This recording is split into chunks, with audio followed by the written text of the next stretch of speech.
عزیز طلباء و طالبات،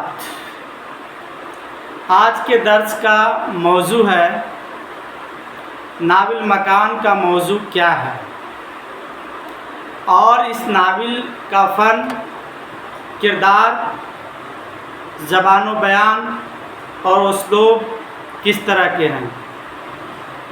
سب سے پہلے ہم بات کریں گے کہ یہ ناول کن کا ہے۔ تو آپ کو بتاتا چلوں کہ یہ ناول پیغام آفاقی صاحب کا ایک شاہکار ناول ہے جو 1989 میں چھپ کر منظر عام پر آیا، اور اس ناول سے پیغام آفاقی صاحب کو کافی شہرت ملی۔ اسٹوڈنٹس، آپ کو پتہ ہونا چاہیے کہ ناول مکان میں ایک ایسے مسئلہ کو موضوع بنایا گیا ہے اور اس کو پیش کیا گیا ہے جو بالکل نیا ہے۔ کرایہ دار کے حق میں قانون بن جانے سے ان سے مکان خالی کرانا مشکل اور دشوار ہو گیا ہے، خاص کر جہاں مالک شریف ہوں۔ مکان کا مرکزی کردار نیرا ایک ایسی ہی شریف لڑکی ہے جو میڈیکل کی طالبہ ہے، جس پر گھر کی ساری ذمہ داریاں ہیں۔ ان کے کرایہ دار کمار نے غلط طریقے سے ان کے مکان پر قبضہ کر لیا ہے اور نیرا سے مکان خالی کرانے کے لیے اپنے تمام تر غلط حربے استعمال کرتا ہے۔ کمار اور نیرا کے مابین جد و جہد اور احتجاجی رویوں کی سرگزشت کا نام مکان ہے۔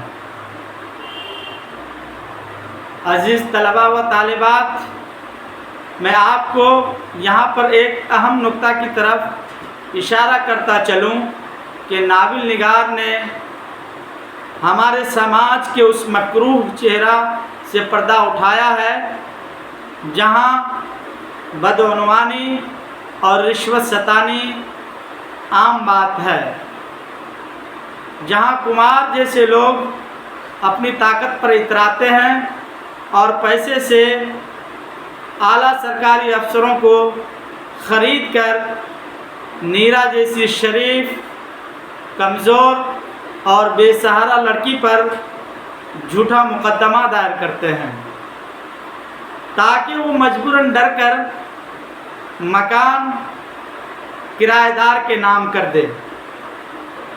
عزیز طلباء و طالبات، اب آئیے ہم ذرا ناول کے فن پر بحث کریں۔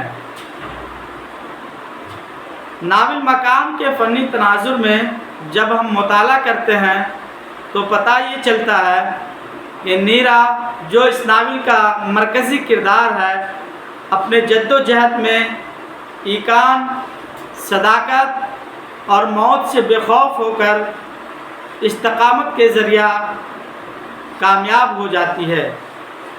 غالباً پہلی بار کسی ناول نگار نے ایک ایسے کردار کو تخلیق کیا ہے جو مرد کے مقابلے میں زیادہ مضبوط اور طاقتور نظر آتی ہے۔ ناول مکان کے واقعات یہاں کرداروں کے عمل سے آگے نہیں بڑھتے ہیں، بلکہ سچویشن اور زبان انہیں آگے بڑھاتی ہے۔ اس ناول کی زبان کی بات کریں تو ناول کی زبان عام فہم، سلیس اور سادہ ہے۔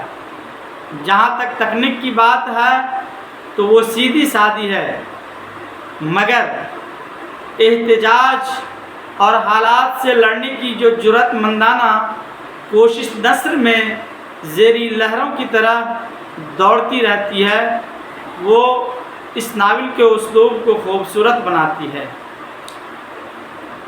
اب ہم بات کرتے ہیں پلاٹ کی۔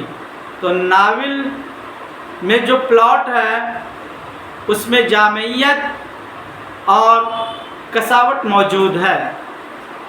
علامت اور تجرید سے گریز کیا گیا ہے۔ روایتی ناولوں کی طرح اس میں ہجر و فراق اور رونا پیٹنا نہیں ہے۔ کل ملا کر دیکھا جائے تو معلوم یہ ہوتا ہے کہ ناول اپنے فن اور موضوع اور اسلوب کے اعتبار سے ایک کامیاب ناول ہے۔ آج کا درس ہم یہیں ختم کرتے ہیں۔ جو چیزیں باقی رہ گئی ہیں وہ انشاءاللہ دوسرے درس میں بتائیں گے۔